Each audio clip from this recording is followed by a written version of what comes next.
नमस्कार साथियों, आपका फिर से एक बार स्वागत है मेरे एक नए वीडियो में। तो चलिए वीडियो शुरू करते हैं। लेकिन वीडियो शुरू करने से पहले मेरा आपसे एक नम्र निवेदन है कि यदि आप चैनल पर नए हैं तो चैनल को सब्सक्राइब जरूर कीजिएगा। राम और सुग्रीव की मित्रता। वसंत ऋतु होने से वन में तरह तरह के फूल खिले थे, उन पर भौरे मंडरात रहे थे। आम पर कोयल कूकती थी, वन में मोर नाचते थे, सरोवरों में कमल खिले थे। सीता के ना रहने पर राम को वन की शोभा बड़ा दुख दे रही थी। अब ऋषिमुख पर्वत की ओर बढ़ रहे थे। ऋषिमुख पर्वत पर से सुग्रीव ने देखा कि दो धनुर्धर पर्वत की ओर चले आ रहे हैं। उनको शंका हुई कहीं बाली ही ने तो उन्हें नहीं भेजा। बाली उनका बड़ा भाई था जो उन्हें मार डालना चाहता था। बाली के भय से ही सुग्रीव इस पर्वत पर रहते थे, क्योंकि मतंग ऋषि के श्राप के कारण वो ऋषिमुख पर्वत पर नहीं आ सकते थे। सुग्रीव घबराए, फिर कुछ सोच समझकर उन्होंने हनुमान से पता लगाने के लिए कहा। हनुमान की बुद्धि और उनके बल पर सुग्रीव को बड़ा भरोसा था। भेष बदलकर हनुमान राम लक्ष्मण के पास गए। उन्होंने शिष्टता के साथ प्रणाम किया और संस्कृत भाषा में बात की। रामचंद्र जी से उन्होंने पूछा, आप इस वन में क्यों घूम रहे हैं? नरवेश में कोई देवता हैं या कहीं के राजकुमार? अगर राजकुमार हैं तो मुनियों का सा भेष क्यों बना रखा है? मैं पवन का पुत्र हनुमान हूं और पंपापुर के राजा वाली के छोटे भाई सुग्रीव का सेवक हूं।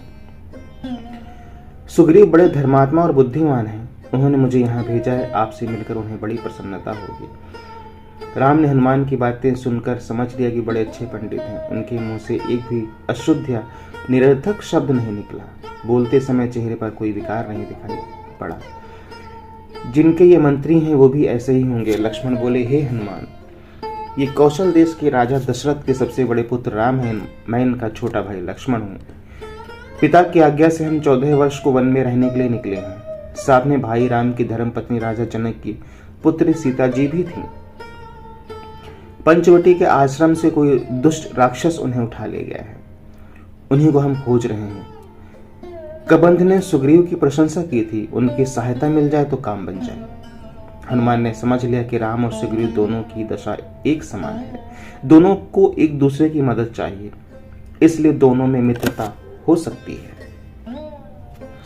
ये सोचकर राम लक्ष्मण को उन्होंने अपने कंधों पर बिठाया और उछलते कूदते छलांग भरते वो ऋषिमुख पर्वत के शिखर पर जा पहुंचे। हनुमान ने सुग्रीव को राम का सारा हाल बताया और सुग्रीव राम को सुग्रीव का। फिर आग को साक्षी करके दोनों की मित्रता कराई। राम ने कहा कि हम अग्निदेव के सामने प्रतिज्ञा करते हैं कि आज से तुम हमारे मित्र हुए। तुम्हारे सुख दुख को हम अपना सुख दुख मानेंगे। उपकार करना मित्र का लक्षण है और अपकार करना शत्रु का। सुग्रीव ने भी ऐसे ही शपथ ली। राम और सुग्रीव में बातें होने लगी। हनुमान ने चंदन की एक फूली हुई टहनी लक्ष्मण को दी।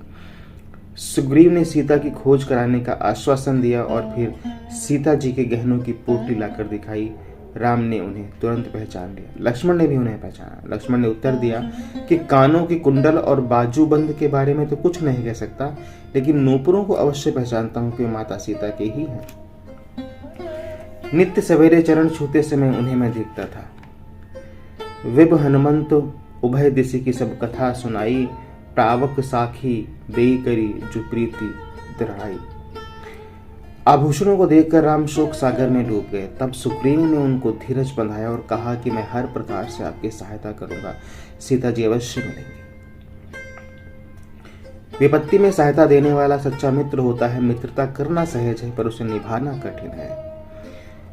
तब राम ने सुग्रीव से अपना हाल बताने के लिए कहा। सुग्रीव ने कहा कि किष्किंधा का राजा महाबलवान बाली मेरा बड़ा भाई है। उसने मुझे राज्य से निकाल दिया है, मेरी स्त्री छीन ली है। मेरा वध करने की वो बार बार चेष्टा कर रहा है।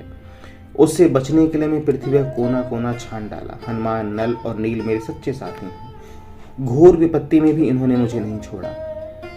सुग्रीव की कहानी सुनकर श्री राम बोले कि मैं बाली को एक ही बाण से मार डालूंगा। तुमको अपनी स्त्री भी मिलेगी और राज्य भी मिलेगा। फिर भी सुग्रीव को भरोसा नहीं हुआ। बोला, हे रघुवीर, बाली महाबलशाली है। पर्वतों को उखाड़ कर वो गेंद की तरह फेंक देता है। बड़े बड़े वृक्षों को एक ही धक्के से गिरा देता है। महाभीषण दुदुम्भी राक्षस को उसने बात ही बात में मार डाला था। सामने खड़े 7 साल के वृक्षों को बाली एक साथ झकझोर कर गिरा देता था। जो पुरुष एक ही बाण से सभी वृक्षों को काट देगा वही बाली वध में समर्थ हो सकता है। राम ने एक दिव्य बाण 7 साल वृक्षों को काट गिराया। सुग्रीव चकित हो गए, हाथ जोड़कर बोले कि आपके हाथों बाली मारा जा सकता है, ऐसा मुझे भरोसा है। मुझे आपके बल पर भरोसा हो गया है नाथ। राम ने कहा, अब देर मत करो, चलकर बाली को युद्ध के लिए ललकारो। मैं पेड़ों की आड़ में छिपकर तुम्हारा युद्ध देखूंगा और अवसर पाते ही बाली पर बाण चला दूंगा। कहानी समाप्त होती है। कहानी यदि पसंद आई हो तो वीडियो को लाइक शेयर ज़रूर करें। तब तक के लिए जय हिंद, जय भारत।